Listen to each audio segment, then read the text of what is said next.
lâché les seins une fois, mais c'était plus une expérience qu'autre chose. Mais ça va pas de raconter ça, s'étouffe Kurt en la fusillant du regard.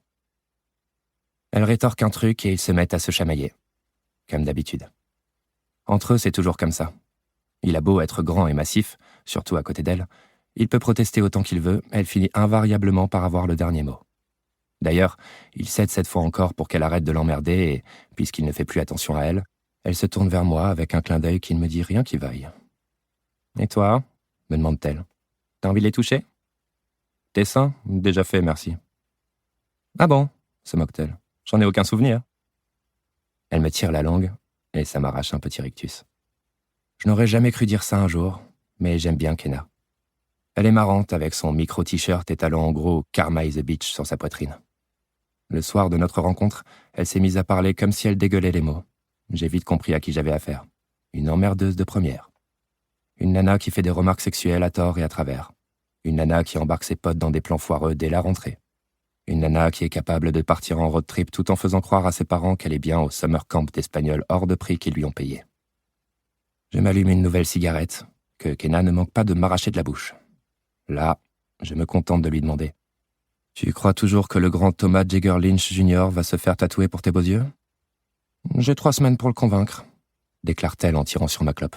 « Ce tatouage de l'amitié, c'est nous 5 ou personne. »« Je parierais plutôt sur personne, » raillai-je. Elle me donne un petit coup d'épaule. « Après 1 an dans notre bande, tu doutes de mes pouvoirs de persuasion ?» C'est vrai qu'elle a le don de nous entraîner dans ses délires, qu'on le veuille ou non.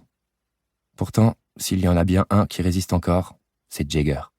En dépit de son air de parfait petit chrétien bourgeois à l'éducation stricte, il n'hésite jamais à dire ce qu'il pense. J'ai envie d'expliquer à Kenna qu'elle ne peut pas gagner à chaque fois quand des hurlements sur fond de guitare électrique retentissent. On se tourne d'un même mouvement vers la voiture, mais le son s'interrompt aussitôt. « Désolé !» s'excuse Nate dans un éclat de rire. « J'étais en train d'appairer mon portable !»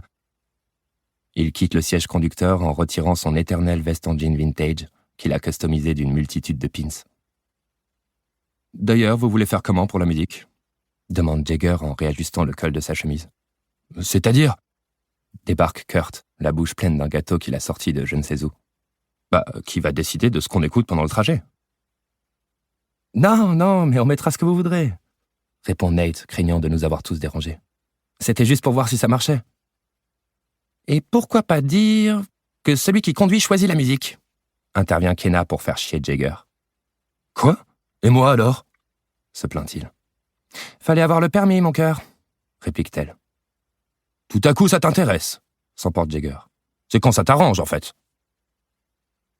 C'est vrai que lorsque Kenna en a besoin, elle le met au volant sans lui laisser le choix. Même si, légalement, il n'a pas le droit de conduire. T'inquiète pas, je te laisserai passer ta playlist quand je conduirai, propose Nate pour calmer le jeu. C'est du Nate tout craché.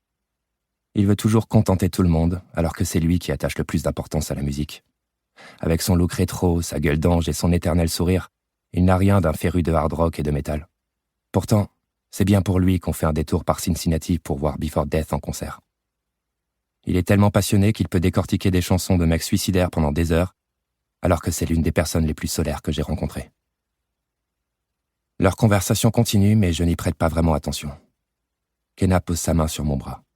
« Je suis contente que tu sois là, » dit-elle tout bas en levant ses yeux en amande vers moi. « Moi aussi, je suis content. L'emmerdeuse, » ajoutai-je pour garder la face. Elle me rend ma cigarette presque terminée, comme si elle avait attendu qu'il ne reste que le mégot pour s'en débarrasser. Quand elle lisse mon t-shirt sur mon torse du plat de la main, je ne la repousse pas. « Tout ça, ça va me manquer. » Je comprends ce qu'elle sous-entend. En dépit de sa grande gueule et de son assurance hors norme, elle appréhende de nous quitter pour la fac. Il ne nous reste que ces 2 mois d'été avant de tous partir chacun de notre côté. Elle n'attend pas que je réponde et court vers Kurt pour sauter sur son dos, pendant que Nate et Jagger discutent, le nez sur leur téléphone. Je les observe de loin. Ils sont si différents et pourtant si similaires. Ils se sont bien trouvés. Parfois, il m'arrive encore de me sentir comme un étranger auprès d'eux. Dans cette ville si vaste, si disloquée, il y a comme un no man's land qui nous tient à l'écart. Leur maison ne risque pas de s'envoler quand viennent les ouragans, alors qu'un simple camion poubelle suffit à faire trembler ma chambre jusque dans ses fondements. Ce n'était qu'une pièce sombre et humide au départ. Pour continuer à écouter ce livre audio gratuitement, cliquez sur le lien dans la description et vous pourrez l'écouter en entier sans frais grâce à l'essai de 30 jours d'Audible.